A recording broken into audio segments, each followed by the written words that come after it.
Shalom, saudaraku yang dikasihi Tuhan. Ini Alkitab saya yang saya punyai pertama kali sejak saya terima Tuhan Yesus Kristus.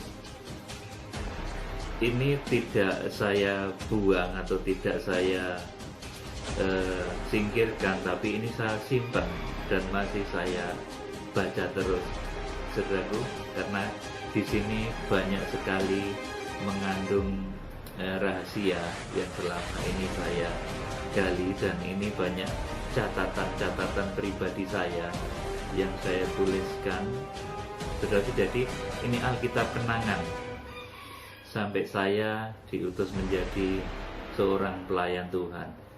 Saudaraku, saat ini saya hanya akan menyampaikan satu ayat di dalam kitab Wahyu pasal 10 ayat 1 sampai dengan ayat 4 saya akan bacakan.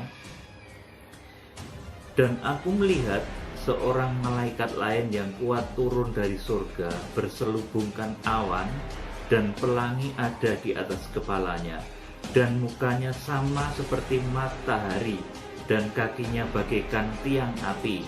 Ayat 2, dalam tangannya ia memegang sebuah gulungan kitab kecil yang terbuka. Ia menginjakkan kaki kanannya di atas laut dan kaki kirinya di atas bumi. Dan ia berseru dengan suara nyaring sama seperti singa yang mengaum.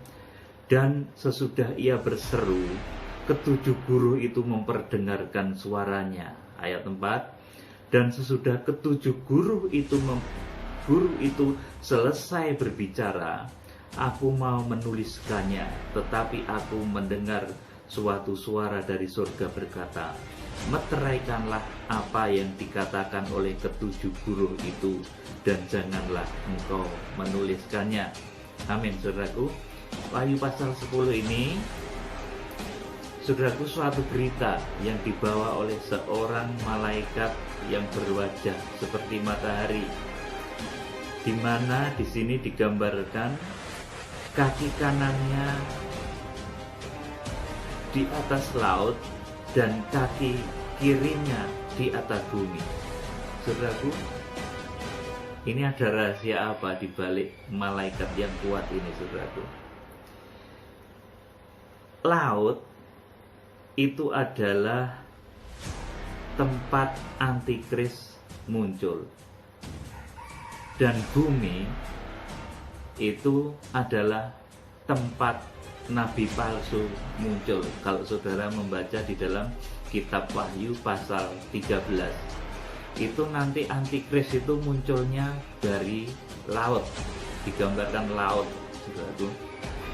Kemudian nabi palsu itu munculnya dari dalam bumi, saudaraku. Jadi di sini ini malaikat ini memiliki kuasa untuk menekan masa antikris dan nabi palsu supaya jangan muncul dulu, saudaraku. Jadi malaikat itu menekan dengan kaki kiri dan kanannya supaya nabi palsu dan antikris itu jangan muncul dulu, karena akan ada satu berita besar, saudaraku. Berita yang disampaikan oleh 7 guru. Siapa 7 guru ini, saudaraku? 7 guru ini adalah yang saya sebut kemarin di dalam pemberitaan saya sebelumnya, adalah 7 bintang yang digenggam di tangan kanan Allah. Ini 7 hamba Tuhan yang dipakai oleh Tuhan secara luar biasa untuk memberitakan kitab Wahyu yang benar. Ini petunjuk bintang di akhir zaman. Kalau dulu bintang Bethlehem menunjuk pada arah kelahiran Tuhan Yesus, maka 7 bintang di akhir zaman menunjukkan arah kekristenan akhir zaman. Saudaraku, di Wahyu pasal 10 ini, 7 hamba Tuhan ini disebut sebagai 7 guru. Saudaraku, ini artinya apa, saudaraku? Artinya hamba Tuhan yang memiliki karakter kerja sangat cepat. Karena saudara tahu bahwa kitab Wahyu ini, saudaraku, ini digenapi di dalam waktu yang sangat singkat, hanya 7 tahun. Saudaraku, jadi kitab Wahyu ini digenapi selama 7 tahun. 2 tahun Itu masa untuk kegerakan menjangkau gereja-gereja di seluruh penjuru bumi. Kemudian 9 bulan itu untuk menjangkau bangsa Israel sampai menerima Kristus Mesias.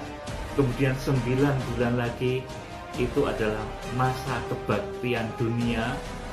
Saudaraku, totalnya 2 tahun tambah 9 bulan tambah 9 bulan, ini ada 3,5 tahun.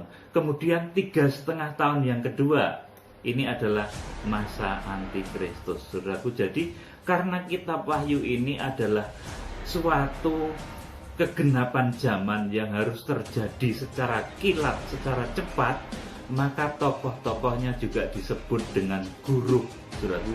Guruh itu halilintar. Halilintar itu kalau bahasa Jawanya bledek, saudaraku, kilat, suatu yang pekerjaannya sangat cepat, saudaraku. Jadi ini saya terinspirasi, saudaraku, kalau di akhir zaman ini, karena gereja di seluruh penjuru bumi ini banyak sekali, saudaraku, bahkan mungkin jutaan gereja. Jadi tidak mungkin menyampaikan satu visi ilahi ini dengan cara mendatangi gereja per gereja. Ini sangat mustahil, saudaraku. Dengan mendatangi kelompok per kelompok, gereja per gereja untuk menyatakan visi ini sangat mustahil. Wahyu pasal 10 ini, kalau saudara memperhatikan, ini saya bacakan lagi. Dalam tangannya ia memegang sebuah gulungan kitab kecil yang terbuka. Ia menginjakkan kaki kanannya di atas laut dan kaki kirinya di atas bumi. Dan ia berseru dengan suara nyaring sama seperti singa yang mengaum. Dan sesudah ia berseru, ketujuh guru itu memperdengarkan suaranya. Dan sesudah ketujuh guru itu selesai berbicara, saudaraku, jadi guru ini akan berbicara. Dan sesudah ketujuh guru itu selesai berbicara, aku mau menuliskannya, tetapi aku mendengar suatu suara dari surga berkata, meteraikanlah apa yang dikatakan oleh ketujuh guru itu, dan janganlah engkau menuliskannya. Saudaraku, ini tulisannya kecil-kecil, saya bacanya jadi agak lambat, saudaraku. Jadi saat itu Rasul Yohanes di Pulau Patmos itu mendengar 7 guru itu berbicara mengenai hal apa ini, saudaraku? Ini mengenai hal masa pengungsian. Jadi Wahyu pasal 10 ini pada hakikatnya adalah pemberitaan masalah pengangkatan, pemberitaan masalah saat pengangkatan, masa-masa gereja akan diangkat. Ini sebetulnya sudah diberitakan oleh 7 guru itu dan didengar oleh Rasul Yohanes pada waktu itu di Patmos.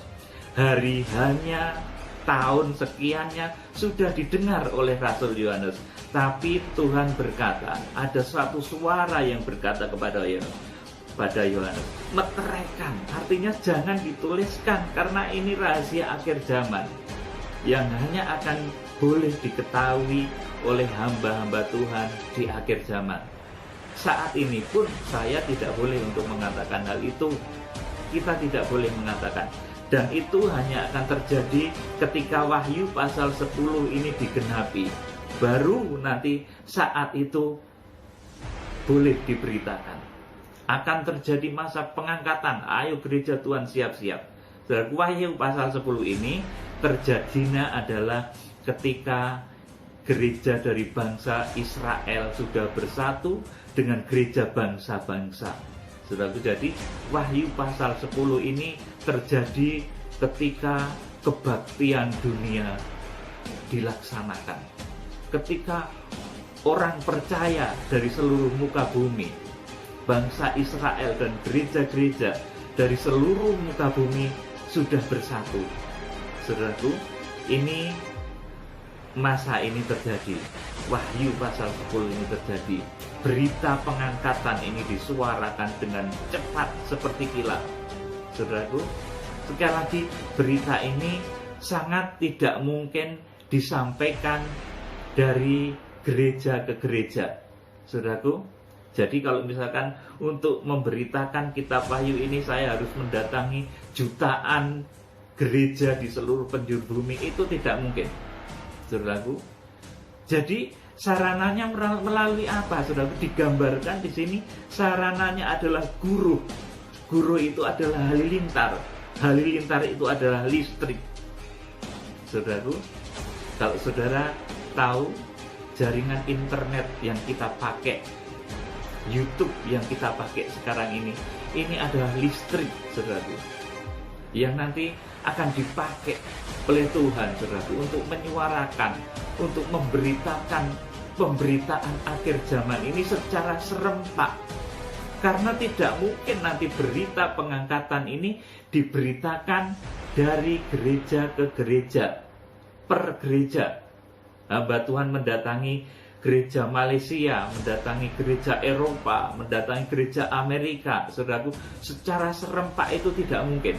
Jadi, saudaraku, suara atau pemberitaan pengangkatan ini akan disampaikan lewat guru, artinya lewat kilat, artinya lewat listrik, media listrik yang besar, jutaan watt, saudaraku. Jadi ketika nanti saat ini tiba, saudaraku, saya yakin, saudaraku, pada Wahyu pasal 10 ini memang sudah terjadi perang dunia yang keempat, saudaraku. Tetapi jaringan internet belum akan mati, saudaraku. Jaringan internet bahkan akan ada pada puncaknya yang luar biasa, saudaraku.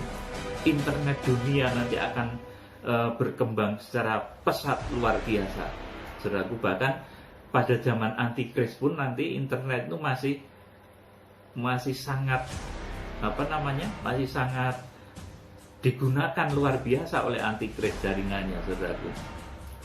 Bahkan untuk pemasangan teknologi akhir zaman nanti yang membuat semua orang bersujud kepada berhala antikris akhir zaman itu, saudaraku, itu sangat erat kaitannya dengan dunia internet, dengan kecanggihan, saudaraku, artificial intelligence, saudaraku, dengan kecanggihan teknologi akhir zaman. Oleh karena itu, saudaraku, pemberitaan akhir zaman ini tidak bisa dilakukan dari gereja per gereja. Nanti lambat, saudaraku. Oleh karena itu, sebarkan berita ini. Beritakan berita ini. Kalau saudara bisa membuat viral satu berita dunia, satu gosip saja, saudaraku, maka untuk firman Tuhan ini saudara harus membuat viral laksana halilintar. Kilat itu kerjanya bagaimana, saudaraku? Ceret langsung memancar kemana-mana, saudaraku. Demikian pula kegerakan akhir zaman, kegerakan kitab Wahyu ini tidak lama, karena cuma 7 tahun, saudaraku. Jadi, saudaraku, kalau mulai sekarang saya memberitakan firman Tuhan melalui internet, saudaraku, melalui YouTube, ini adalah satu sarana di akhir zaman untuk menjangkau ribuan, puluhan ribu, ratusan ribu, bahkan nanti jutaan umat manusia di muka bumi. Saya membutuhkan tim yang bisa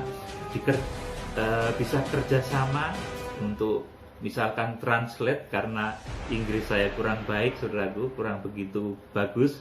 Saya butuh seorang translate yang bisa menerjemahkan khotbah-khotbah saya di dalam bahasa Inggris supaya didengar oleh seluruh penjuru bumi, saudaraku. Kemudian pemberitaan kitab Wahyu ini harus didengar dengan cepat, pemberitaan yang cepat, super cepat, karena dibatasi oleh waktu. Sekali lagi, penyucian untuk zaitun liar untuk gereja di luar Israel itu saja waktunya cuma 2 tahun.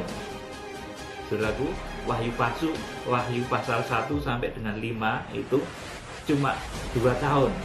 Kemudian kita menjangkau bangsa Israel. Wahyu 6 sampai 8 itu cuma 9 bulan. Di tengah-tengah waktu itu ada perang dunia ketiga. Kemudian waktu kebaktian dunia, saudaraku, ini, saudaraku, ketika bangsa Israel sudah bersatu, saudaraku, ini juga terjadi 9 bulan. Kemudian sesudah itu gereja diangkat. Wahyu pasal 10 ini diberitakan, Guruh nanti akan berbicara, saudaraku. Jadi yang dimeteraikan oleh Rasul Yohanes supaya dulu jangan ditulis, ini perkataan Guruh yang sebetulnya pada saat itu membicarakan mengenai hari H saat pengangkatan terjadi, tapi itu nggak boleh dituliskan oleh Tuhan. Sekarang pun saya tidak boleh mengatakannya. Itu hanya terjadi nanti ketika Wahyu pasal 10 ini digenapi. Kapan saat pengangkatan, kapan guru itu harus memberitakan pengangkatan, itu nanti di sini sangat jelas sekali. Kemudian setelah gereja diangkat akan ada 3,5 tahun lagi masa antikris, saudaraku. Jadi kitab Wahyu ini adalah kegerakan kilat, saudaraku, kegerakan cepat. Oleh karena itu tokoh-tokohnya disebut sebagai 7 guru, saudaraku. Jadi kalau selama ini saya menyampaikan 7 bintang di tangan kanan Allah, kemudian 7 malaikat sidang, saya tambah satu lagi dalam Wahyu pasal 10 ini, 7 tokoh akhir zaman yang luar biasa itu akan disebut sebagai 7 guru, 7 hamba Tuhan yang akan dipakai oleh Tuhan sebagai petunjuk kekristenan akhir zaman. Shalom, Tuhan Yesus memberkati saudara dengan roh wahyu. Haleluya.